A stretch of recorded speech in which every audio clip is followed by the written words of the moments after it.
ਜਿੰਦੀ ਰਹਿ ਆ ਜਾ ਬਹਿ ਜਾ ਆਂਟੀ ਦੇ ਕੋਲ ਆਂਟੀ ਲਈ ਤੇ ਹੁਣ ਤੇਰੇ ਕੋਲ ਟਾਈਮ ਹੀ ਨਹੀਂ ਹੈ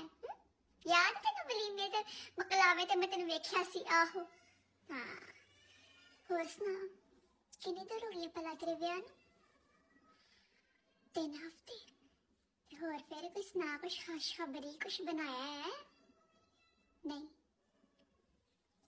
ਤੇ ਯਾਰ ਡਾਕਟਰ ਨੂੰ ਚੈੱਕ ਕਰਾ ਮਹੀਨਾ ਹੋਣ ਨੂੰ ਆ ਚੱਲਾ ਤੇਰੇ ਵਿਆਹ ਨੂੰ ਆਹੋ ਲੋਕੀ ਗੱਲਾਂ ਕਰਦੇ ਆ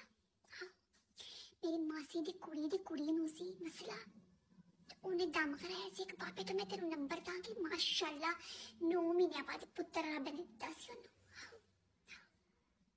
ਠੀਕ ਹੈ ਮੈਂ ਤੈਨੂੰ ਨੰਬਰ ਦੇ ਕੇ ਵੇਖ ਮਹੀਨਾ ਹੋਣ ਨੂੰ ਆ ਚੱਲਾ ਵਿਆਹ ਨੂੰ ਹਾਲੇ ਤਾਂ ਕੁਛ ਹੈ ਹੀ ਨਹੀਂ मैं तो बाजी कर शायद आखिर सी तेरी नूह च मसला है वलीमे ते वेंदे मेरा मुंह आख कैसे कोई मसला है मानदी नहीं सी है मैं तो अभी आंदी सा मेरी ननान दी कुड़ी दा रिश्ता ले लै नक झाड़दी सी हुण अपनी नूह दा कुछ भी नहीं